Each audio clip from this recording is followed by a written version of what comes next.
Have you ever wondered why some people seem to build strong relationships easily, while others struggle with trust and connection? The answer might lie in something most of us never even remember: our earliest childhood experiences. This is what attachment theory is all about.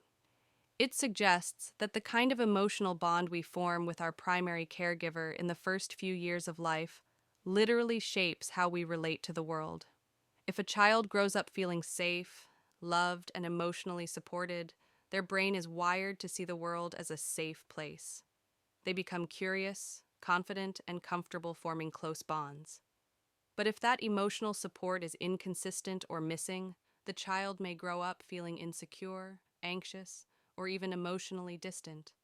According to psychologists, there are four major types of attachment: secure attachment, built on trust and emotional safety; anxious ambivalent, where love feels uncertain and clinginess becomes a coping mechanism; anxious avoidant, where emotions are suppressed and vulnerability feels risky; disorganized attachment, a confusing mix of fear and desire for closeness, often rooted in early trauma. Let's break this down with a simple story. Meet the Smith family, a warm and loving household with four kids: Luca, Anne, Joe, and baby Amy. Everything was going smoothly until tragedy struck. Mr. Smith passed away unexpectedly. Life became a huge challenge for Mrs. Smith, who had to work long hours while raising four kids. Luca, age 6, had already developed a secure attachment. His sense of safety was deeply rooted.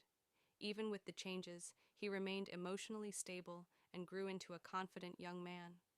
Anne, just 3 years old, started feeling emotionally neglected. Her mom's attention became unpredictable. Anne responded by becoming overly clingy and emotional, often unsure of how to express her feelings. As she grew older, she was seen as moody or overly sensitive, a classic sign of anxious ambivalent attachment. Joe, at age 2, was placed under the care of a strict uncle. While his uncle meant well, he punished emotional expression. Joe learned that hiding his feelings was safer than expressing them. As an adult, he struggles with emotional connection, showing signs of anxious avoidant attachment. And then there was Amy, only a year old, sent to a stressful nursery where caregivers were often cold or even abusive. She became confused and fearful of the very people meant to protect her. Her experience created a disorganized attachment style, and she grew up avoiding emotional closeness altogether. Now, let's talk about the science. During early life stress, our adrenal glands release stress hormones like cortisol. When stress is chronic, it becomes toxic.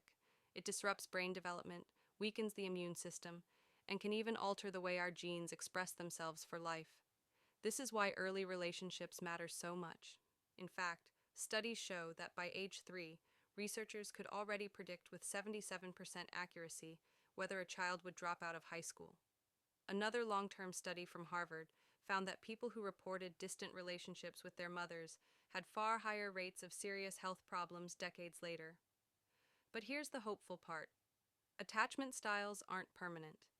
By understanding where our patterns come from, we can learn, grow, and even rewire our brains for healthier relationships.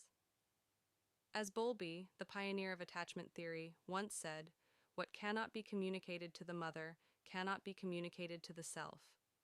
Sometimes healing starts by going back, not just to childhood, but to understanding the emotional blueprint we were given.